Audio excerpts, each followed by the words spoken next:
প্রত্যেকটাই যেটা ইংরেজি বুঝি না বুঝলে জিজ্ঞাসা করি কোন সেরাবেরা, বললাম এটা কিসের, বললো স্যার এটা আপনাদের এটা সুরের গোস্ত আছে না, সেরাটনে ঢুকছি বলে কি খাই আসবো। একটু পরে আরেক জায়গায় গেলাম, এগুলো কি কাঁচা কাঁচা, বললো এগুলো সামুদ্রিক মাছ, এগুলো আপনাদের না, এগুলো কোরিয়ান এবং বিভিন্ন অন্য দেশের লোকেরা কাঁচা এগুলো মাছ, এগুলো ওরা কাঁচা সস দিয়ে খায় ফেলে।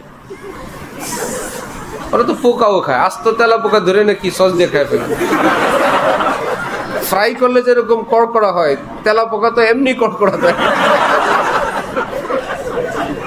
হ্যাঁ, এরা মনে করে যাক কুদরতি ভাবে ফ্রাই করা আছে, খাও। ওটা কি আমাদের না তাদের?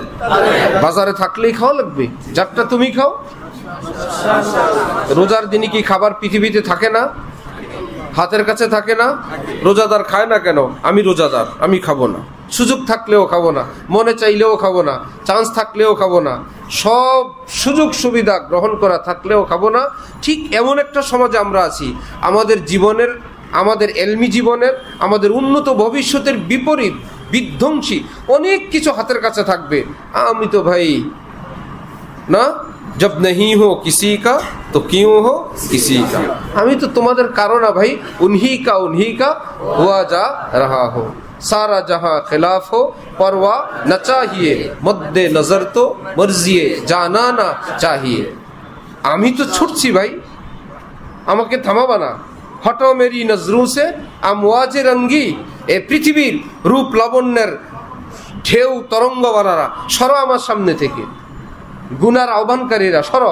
কেন ভাই সরব? ये कश्ती पिया के नगर जा रही है, আমার এই জীবনের নাও প্রিয় আল্লাহর ঘাটের দিকে ছুটছে।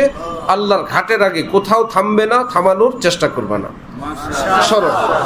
এইরকম এক প্রচন্ড হিম্মত মনে প্রাণে যখন করবা, তাহলে এই ঝড় ঝাপটা, এই নষ্ট পরিবেশের উপর দিয়ে তোমাকে আমাকে মঞ্জিলে যাওয়া লাগবে। চেষ্টা করবো ইনশাআল্লাহ। আল্লাহর কসম, কোরআন শরীফ আল্লাহ পাক বলছেন, ওয়াল্লাযীনা জাহাদু ফীনা, আমার ঘাটে যদি কেউ আসার জন্য রওনা করে, আপ্রাণ চেষ্টা শুরু করে, আমি ওয়াদা করলাম লানাহদিয়ান্নাহুম সুবুলানা, আমি তাকে আমার ঘাটে নিয়ে আসবো। আমার তোমার ইবতিদা করনা হয় মুশকিল, ইন্তেহা মুশকিল নেই। শুরু করা কষ্টের, শেষ কষ্টের না, কারণ শেষটা আমাদের হাতে না, আল্লাহর হাতে। আল্লাহ আমাদের সকলকে তৌফিক দেন।